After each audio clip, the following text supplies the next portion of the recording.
Om Namo Bhagavate Vasudevaya. Loving obeisances unto the Supreme Being Vasudeva, who is everything there is. Janmadyasya yato anvayaditaratascha artheshu abhignaswarat tene brahmahridaya adikavaye muhyanti yatsuraya tejo vari mridam yatha vinimayo yatra trisargo mrisha dhamna svena sada nirastu kuhakam satyam param dhimahi. We meditate upon the transcendent absolute being from whom springs forth this universe. He is present in all that exists and yet distinct from everything.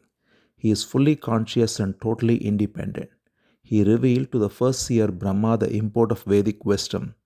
The material creation made of threefold gunas appears in him as though real, like water in a mirage. Being eternally self-effulgent, he is ever free of the illusion maya of the material world. We meditate upon him, the Supreme Being. Nigamakalpataror galitam phalam shukamukad amritadrava sanyutam pibata bhagavatam rasamalayam muhuraho rasika bhuvi bhavukaha. O devotees who relish a taste for divine love, Bhagavatam is the fully ripened fruit of the wish-yielding tree of Vedas, flowing as immortal nectar from Shuka Brahma Rishi. Go on drinking the sweet nectar day after day. So we are now entering the 24th chapter of the 4th Skandha of Bhagavatam. We have finished the auspicious story of King Prthu in the last few chapters. So now we are going forward with the progeny of Prthu. Maitreya continues his discourse to Vidura. He says, Prithu's son Vijitashva became the emperor after Prthu.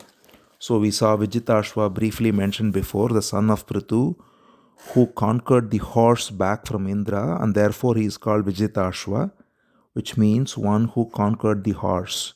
But Ashwa also symbolizes time, as we saw, and therefore we can also take his name to be one who has conquered time, in other words, who abides in the timeless.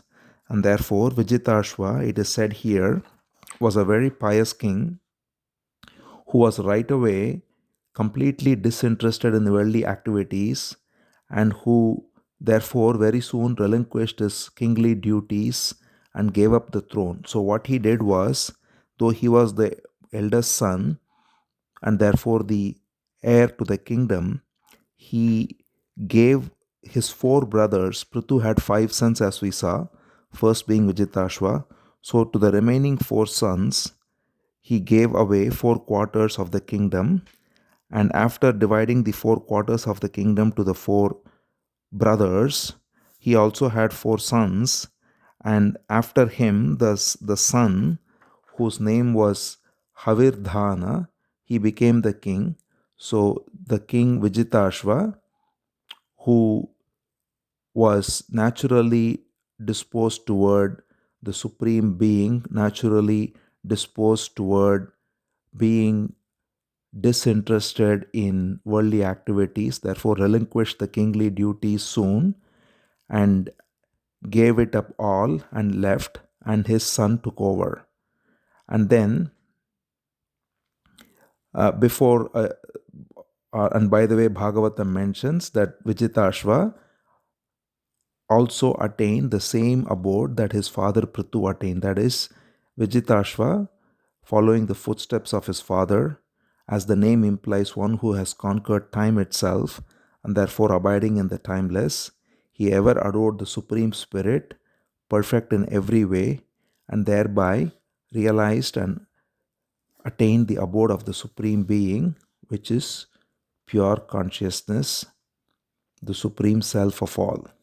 Then his son Havirdhana, he became the king, and he had, it is said, 6 sons headed by Barhishad, and all the names are given.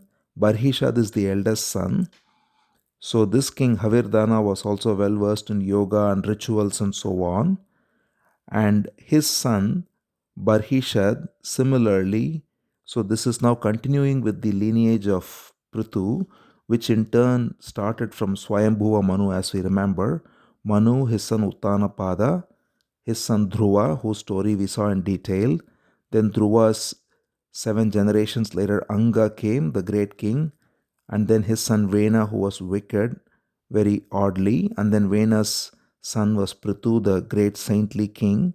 And now Prithu's offsprings. So we saw Prithu's son Vijitashva, then his son Havirdhana, then his son Barhishad. So this whole sarga, or this whole skandha rather, this whole canto, as already described, is about the secondary creation. So it gives the lineage of the various kings, and at the same time, it brings forth the supreme teaching, as we have seen repeatedly through Dhruva, through Prithu, and now also we will see the same unfold. So Barhishad became the king, and he was very expert in rituals and yajna, and so he was also called as Prachinabarhi because he, it is said, covered the entire land with the sacrificial grounds, so that he performed sacrifices everywhere, and because of that the land was fertile. There was kusha grass, a very sacred grass, growing everywhere. So he also got the name Prachinabarhi, and he married a beautiful woman called Shatadruti, and through Shatadruti he had 10 sons, it is said, and all these 10 sons together were called as Prachetas. So the collective name for all 10 of them, they are born of Prachinabarhi, the other name of Barhishad, and therefore they are all called as Prachetas. And Maitreya says that these Prachetas were also very conversant with the code of Dharma, and then their father Prachinabarhi asked them to go beget children, and they therefore went to perform austerities to collect their mind. So this is the other teaching that comes in Bhagavatam again and again. In order to have progeny, in order to even go ahead in and multiplying the family, the way to do it is to surrender to the Supreme Being and bring forth children in divine consciousness. And that is why we see the whole line, with one exception of Vena, the whole line. And Vena was born out of a different way, where the priests convinced Anga to do a sacrifice, and through that he was born and he became wicked. But in all other cases, we see that the kings voluntarily went and did various penances and austerities, and they were completely surrendered, and in that consciousness they had children, and therefore the children were also pious. And this is an important instruction for householders to engage in household life and in having children with a divine consciousness. And therefore, the Prachetas also, taking their father's instruction to have children, they first turned towards the Supreme Being, the Lord Sri Hari, and so they left the kingdom to go for a period of austerity before they can come back and have children. So they went westward, it is said. And so Maitreya says they went to a beautiful lake, and there they worshipped Sri Hari, and then they contemplated on him, and they chanted a prayer taught to them by Lord Shiva himself, who had met them on the way and showered his grace on them. So when he says this, Vidura, of course, as always, wants to draw more out of this, because at any point where there is opportunity to hear the glory of Bhagavan or the Upadesha, the instructions, Vidura always wants to know more.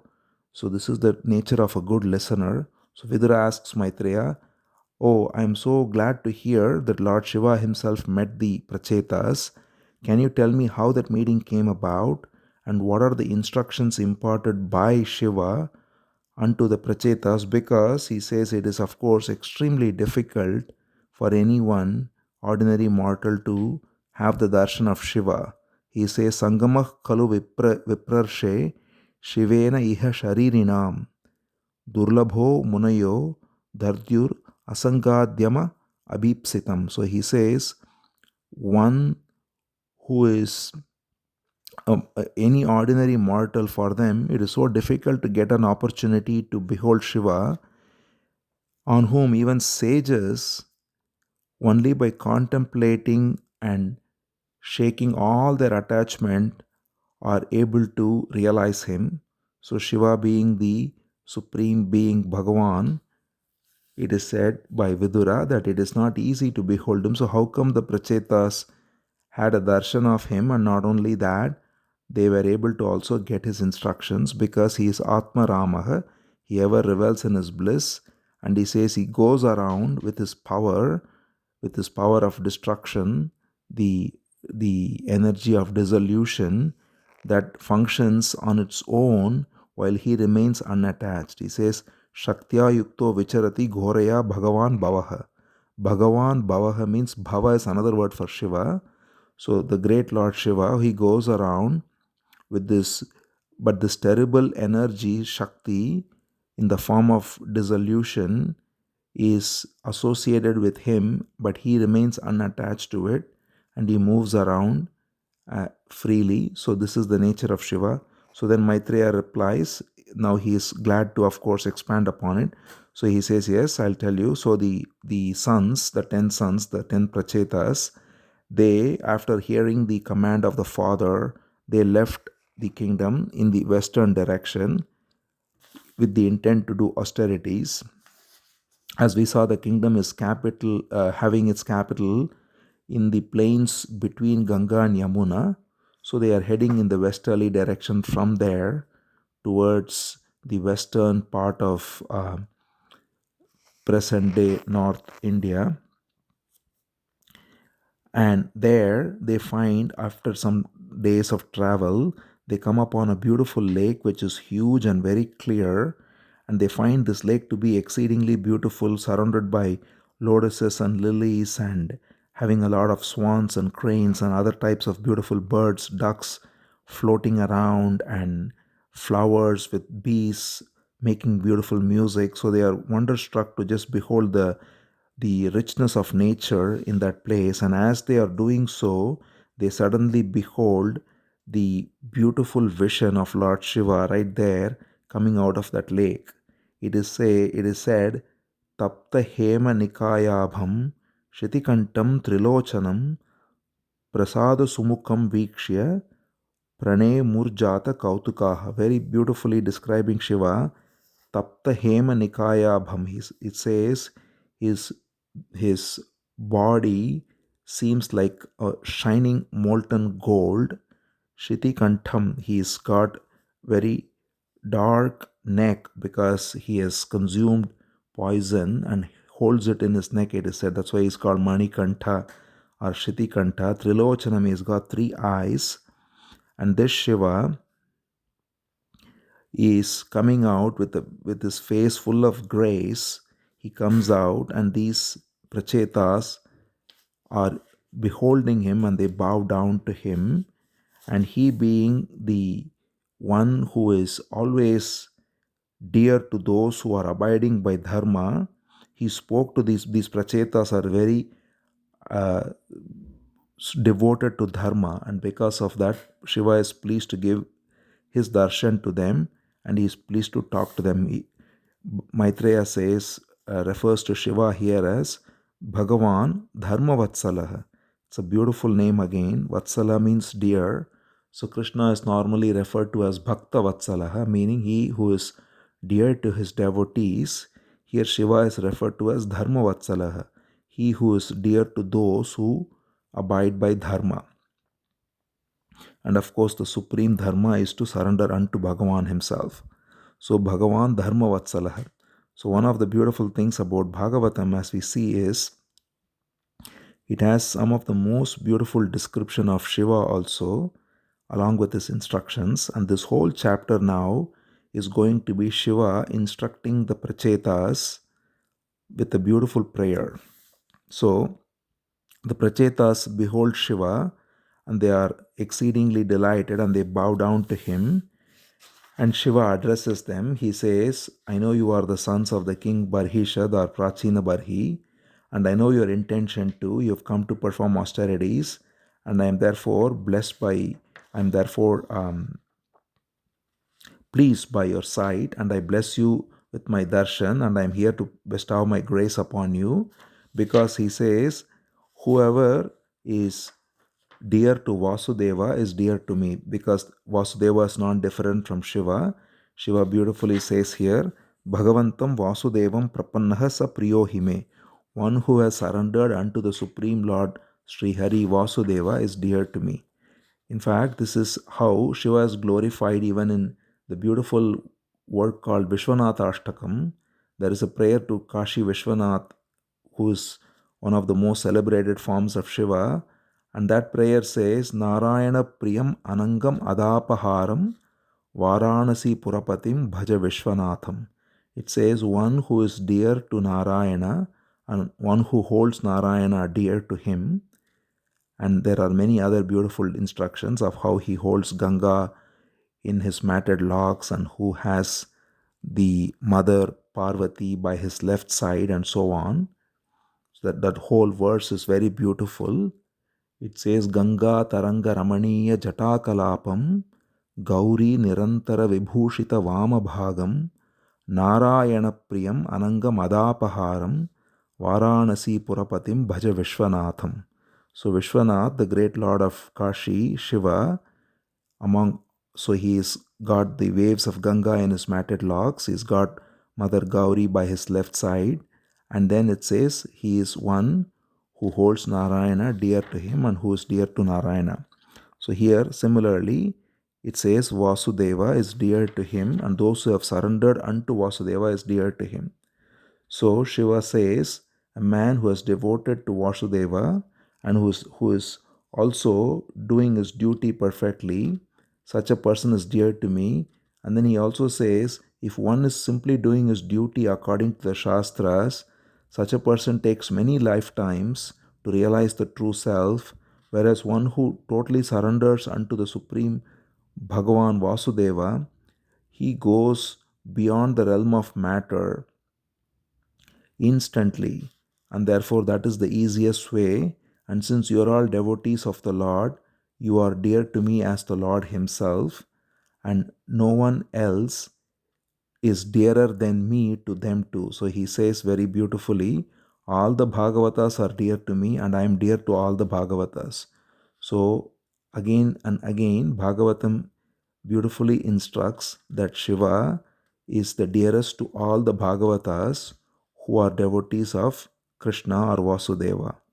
And all the devotees of Vasudeva are dear to Shiva, Shiva being non-different from Vasudeva. It says, Ata Bhagavata Yuyam Priyaha Sta Bhagavan Yata Namad Bhagavatanam Cha Preyan Anyo Asti Karhichit. There is no one dearer to Bhagavatas than me, and there is no one dearer to me than Bhagavatas. So therefore, he says, now hear from me this auspicious prayer that I have come to especially bestow upon you, and by hearing this and by chanting this, you will get all your blessings and also final beatitude. So with this, Shiva instructs them beautifully, a very beautiful prayer on Bhagavan Vasudeva. So Maitreya says, with heart full of compassion, Shiva, who is ever devoted to Narayana, he is referred to as Narayana Paraha. There we saw Narayana Priyam in Vishwanatha Ashtakam. Here also it says Narayana Paraha. So Narayana, the one who is devoted to or dear to Narayana, Lord Shiva, spoke these words to the princes, the 10 princes Prachetas, who stood there with their heads bowed and their palms joined. So Shiva says, you are most glorious because you are going towards blessedness by surrendering unto Vasudeva, and therefore it is very conducive to blessedness and to realizing the Supreme Spirit by surrendering unto Him. And then he says a beautiful prayer. He says, Namah Pankajanabhaya Bhuta Sukshmendriyatmane Vasudevaya Shantaya Kutastaya Swarochishe. He says, obeisance to him who has lotus sprung from his navel, Pankajanabhaya, Bhuta Sukshmendriyatmane, who is the controller of all the subtle elements and the senses, and he is Vasudeva. He is the very embodiment of peace. Vasudevaya Shantaya Kutastaya, one who is immutable, unchanging, and Swarochishe, one who is self-luminous. So this is the nature of the Supreme Self, that which is self-luminous, unchanging, peace itself, the essence of all the senses and all the elements, and the source of all creation. So that's why it says Pankajanabhaya, because the navel is a symbolism for creation, and the lotus that springs forth from the navel symbolizes Brahma, the creative energy. So this is very similar to a prayer Kunti offers, by the way, in the very first Skandha we saw. If we may remember, Kunti says to Krishna, Namah Pankajanabhaya, Namah Pankajamaline, Namah Pankajanetraya, Namaste Pankajangraye. She uses the word Pankaja or lotus in such beautiful alliterations. Here the very first part alone is used by Shiva. He says, Namah Pankajanabhaya, Bhuta Sukshmendriyatmane, Vasudevaya Shantaya, Kutastaya Swarochishe. So then he also glorifies Sankarshana, who is the primary expansion of Vasudeva and therefore Shiva himself. And that's why it says Sankarshana is the energy that destroys the universe. Sankarshanaya Sukshmaya Durantyaya Antakaya cha. He is the energy that destroys the universe, which is non-different from Shiva, the primary expansion of Vasudeva, who also descends as Balaram, as we know. And then he glorifies Pradyumna and Aniruddha. So Vasudeva, Sankarshana, Pradyumna, Aniruddha we have seen. These are the Vasudeva is the Supreme Self, and the primary expansion is Sankarshana, and then comes Pradyumna and Aniruddha. And that is why in Krishna avatar, when Krishna appears, Balaram appears with him, who is Sankarshana. Pradyumna appears as Krishna's son, and Aniruddha as Krishna's grandson. So these four principles, who are also the four beings who descend when Krishna descends on earth, Shiva glorifies them, and then he says that hail to him who is the door to heaven and beatitude, and who constantly dwells in a pure heart. Swarga apavarga dwaraya nityam shuchishade namaha. He says the one who abides in a pure heart and who is the door to not only heaven but to final beatitude, to him I offer my obeisances, namaha. Then all of these are prayers that Shiva is teaching the Prachetas. So this is the prayer that one can chant to glorify the Supreme Lord and the energies of the Supreme Lord. And this is very conducive for anyone who has any kind of desire, and most importantly for pure realization of one's own being. So Shiva is teaching this prayer to Prachetas on this beautiful lake there. We can envision this beautiful lake, completely quiet. There is absolutely nobody there, surrounded by beautiful nature, only the calm sound of breeze and the music of the bees. And there suddenly we behold this beautiful golden appearance of Lord Shiva, and the Prachetas are blessed beyond words, and now they are given this prayer. And here Shiva continues and he says, obeisance to Sri Hari, the Lord of the three Vedas, obeisance to Sun that never decays and provides all energy to the world, and obeisance unto Supreme Lord, who appears as the bodies of all living beings as well as the cosmic body. Obeisance unto you who appears as wind, and who appears as space, who appears as all the elements, space, wind, fire, water, and earth, and who through appearing as these elements give the appearance of inside and outside, and who appears as worldly activity and desisting from activity. He says, Pravrittaya, Nivrittaya, Pitrudevaya Karmane. So the one who appears as worldly activity and the one who appears as renunciation or going away from worldly activity is both you, and therefore obeisance unto you who appears in all these forms. So here, the one who appears in all the forms of five elements and all the activities, and the very attitude of going away, turning away from activities. That is all you, and I offer my obeisance unto you. This is the prayer.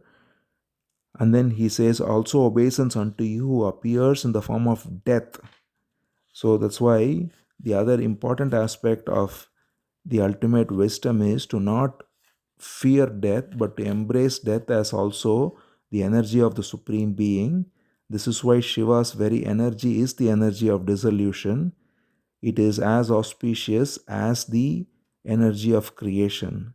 Without dissolution, there cannot be creation, and therefore the cycle of creation and dissolution are both auspicious, and one has to be offering one's obeisance unto both, because it is, as it is said, if everyone who has ever been born, if nobody died, everybody stayed here, we cannot even imagine how earth would be. So it is a great blessing, in fact, for everyone to be taken at the right time, and that is also an act of grace. And therefore, here it says, Mrityave Dukkadayacha, the one who comes and inflicts the pain of death is also you. And then he continues and says, obeisance unto the Lord who yields the fruit of all actions, who is omniscient, and who appears in the form of Krishna, virtue personified and possessed of unobstructed wisdom, and one who is the most ancient person and the Lord of all yogas. Again, all these prayers are worth chanting. There are 30 verses. We are chanting a few select verses so that we can get the flavor, the perfume of the beauty of these verses.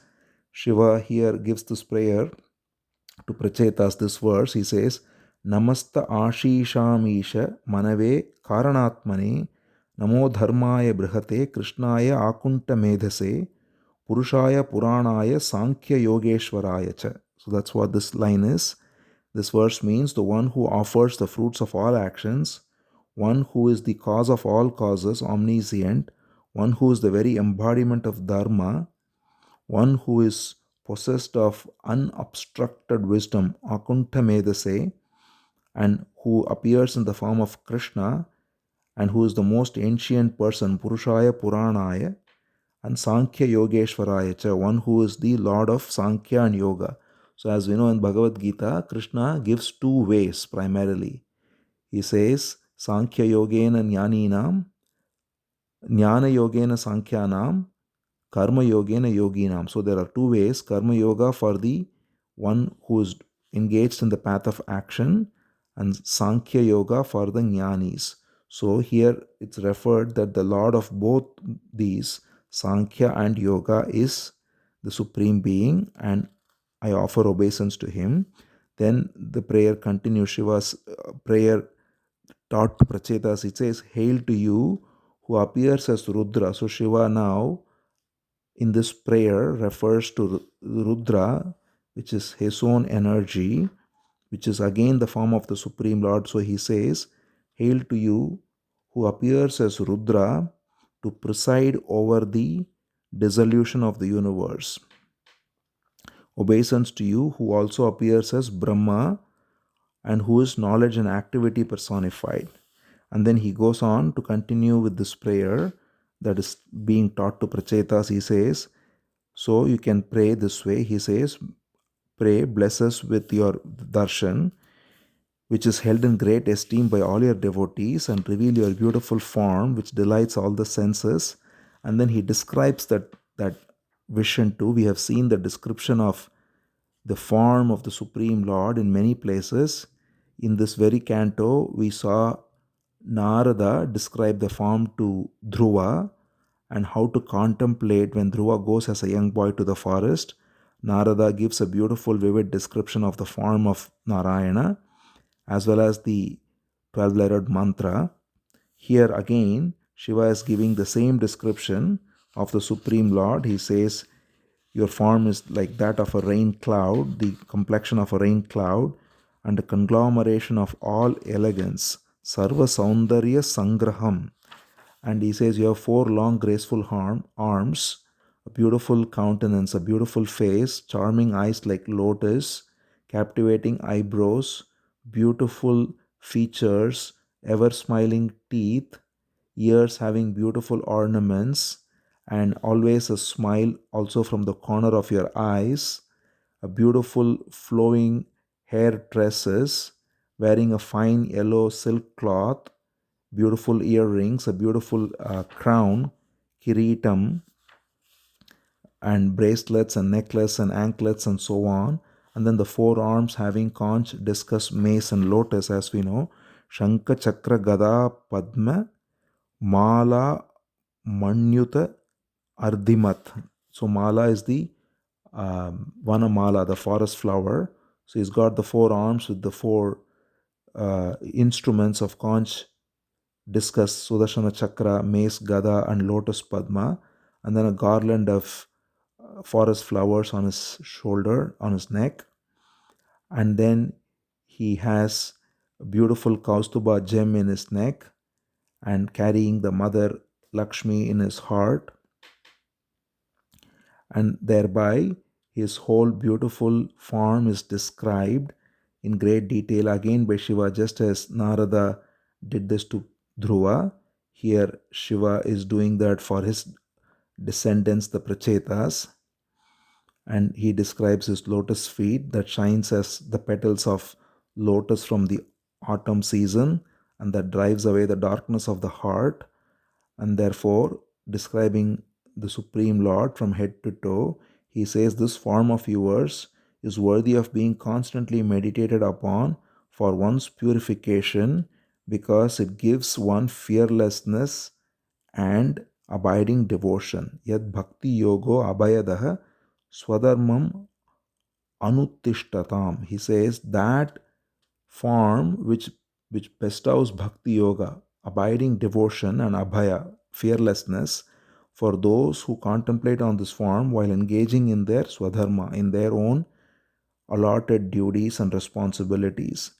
And then the prayer continues and says, this form and your realization has been sought by Brahma onward by all life forms, and this is the goal of everyone who is devoted to self-realization, and yet you are attainable most easily only to those who are full of devotion and surrender.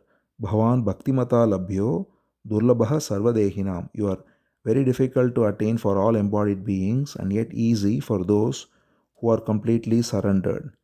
And therefore, he says, the one who surrendered unto you, even the death does not recognize him because he is outside the purview of time, and therefore nothing in the world or even the heaven, whatever enjoyments are offered, or even beatitude, even liberation, is not the same as having the fellowship of those who are surrendered unto you. So, as Prthu Maharaj also offered in his prayers, where he said, I would rather have 10,000 years to listen to your glories than to be completely dissolved in Brahman. Here also, this prayer says, greater than even beatitude moksha is the fellowship of all those who are surrendered unto the Lord. And therefore, he says, the prayer says, may we enjoy the company of those whose sins have been washed away by immersing themselves in your glories and their body in Ganga. So, the way to purify the body is water, especially Ganga, when one takes bath in the flowing river. And the most beautiful of all flowing rivers, most sacred, is Ganga.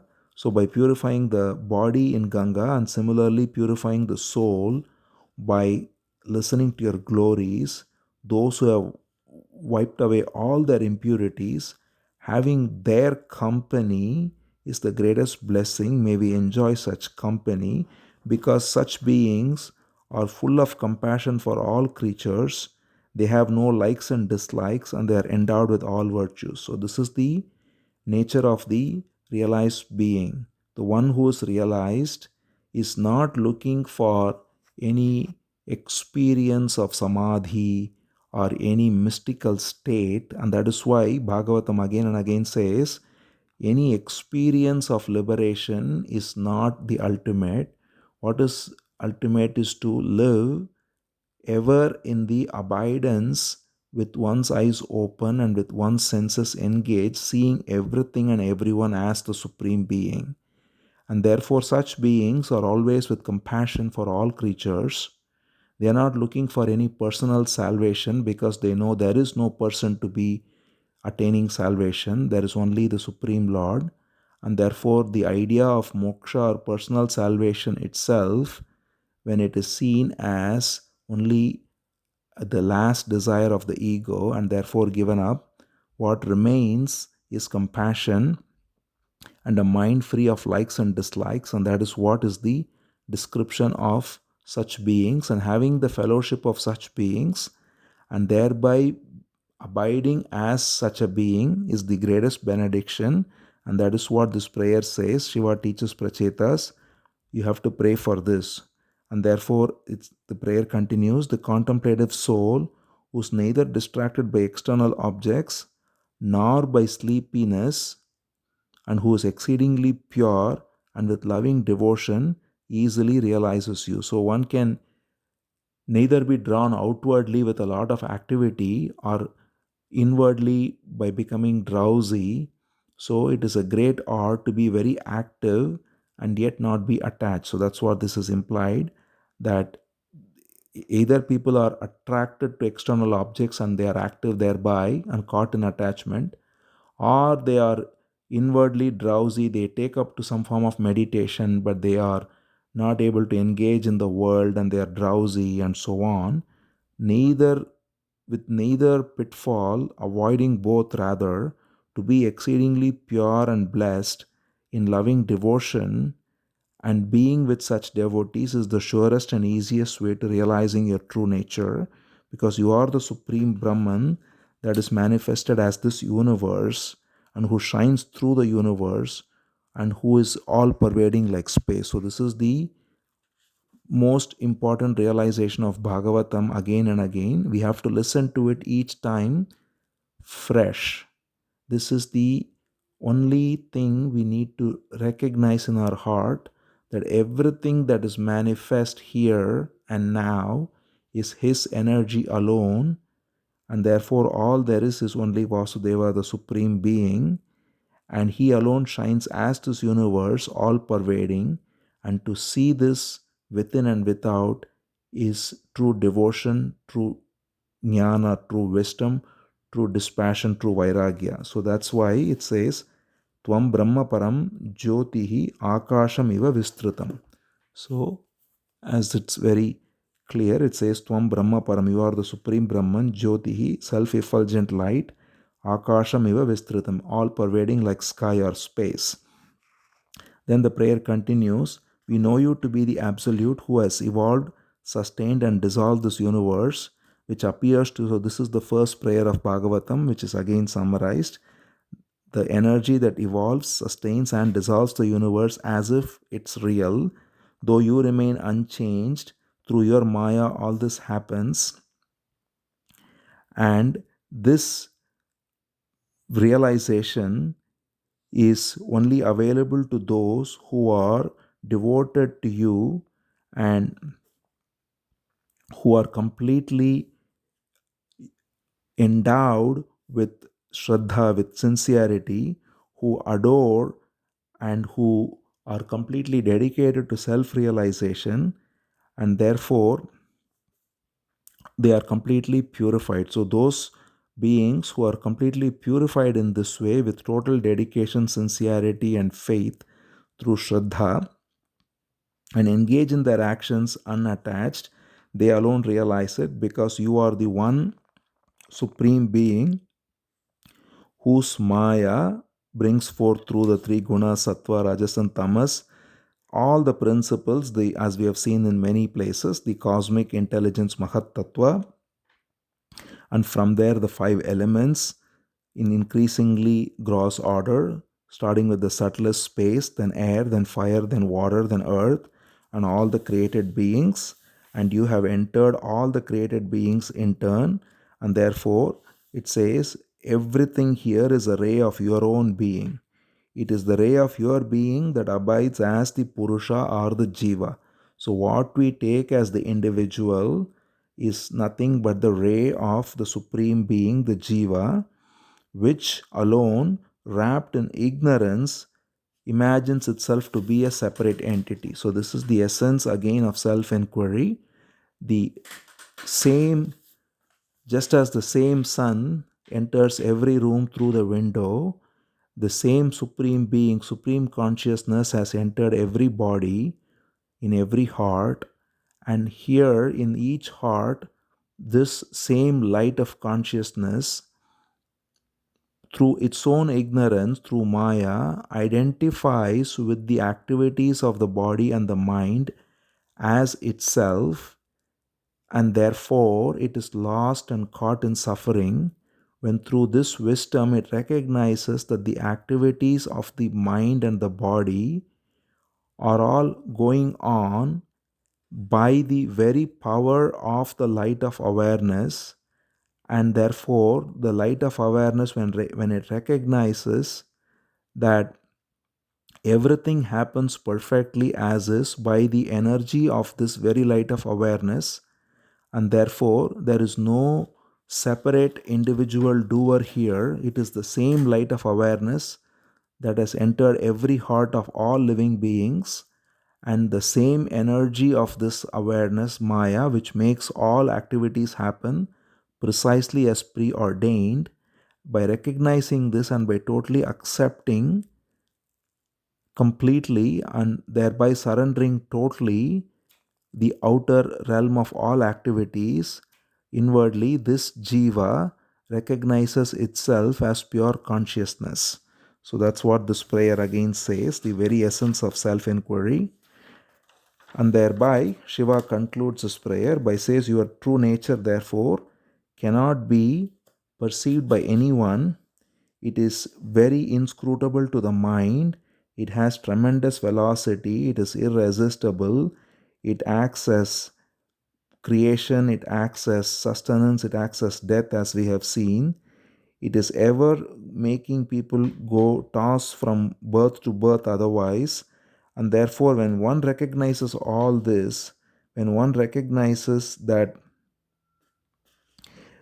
every created being, therefore, can only realize the true nature by abiding faith and love and devotion in you, when they recognize this, then why would anyone turn away from this? So, the whole purpose of this entire prayer is to recognize that everything there is the one Supreme Being, and the only way to be free of the false sense of I is to recognize that all there is the Supreme Being, and thereby let go of all outer activities, and outer activities include the activities of the mind too.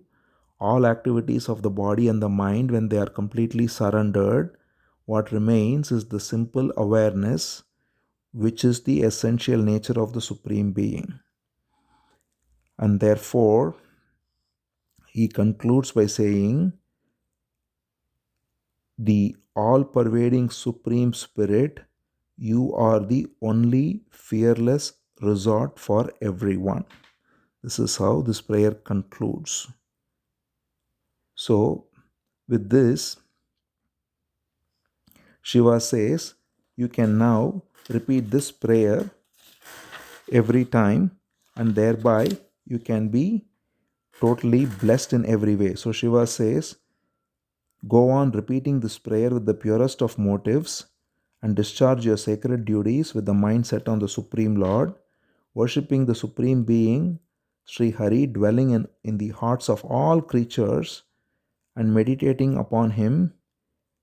You have received this great hymn called Yoga Adesha, and you can repeat it. It's called Yoga Adesham. Adesha means instruction. Yoga Adesha means instruction of true yoga, highest yoga. So this great instruction called Yoga Adesha, this great prayer, teaching, instruction. The beauty of Bhagavatam is that every prayer is both a glorification as well as a teaching. It is, in many cases, the prayers are separate, and the teachings are separate perhaps, but Bhagavatam, they are always together. So by simply reading a prayer glorifying the Supreme Being, it also frees us of the ignorance of all the activities of body and mind. So we see how the whole prayer was a teaching in self-knowledge as well. So Shiva says that's why this prayer is called Yoga Adesha. This prayer is called the teaching of highest yoga, Maha Yoga.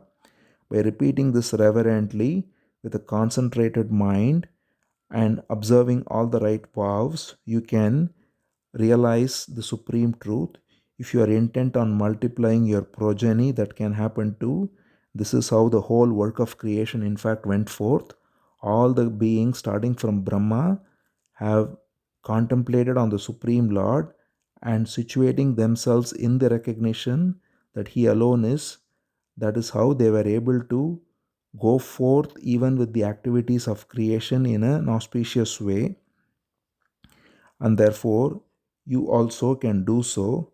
A man devoted to the Supreme Lord Vasudeva and repeating with a very attentive mind this prayer can attain blessedness very easily, because he says very beautifully, all the prayers, all the blessings one can get, finally what is the greatest blessing? It is enlightenment or realization, jnanam. He says, Shreyasamiha sarvesham jnanam nishreyasam param.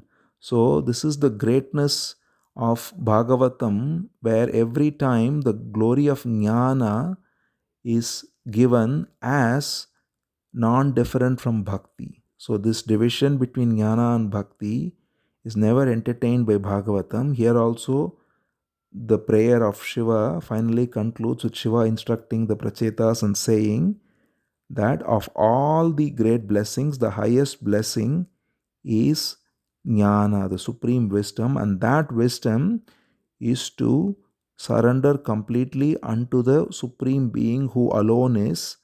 And by recognizing this, one can easily go past the ocean of misery.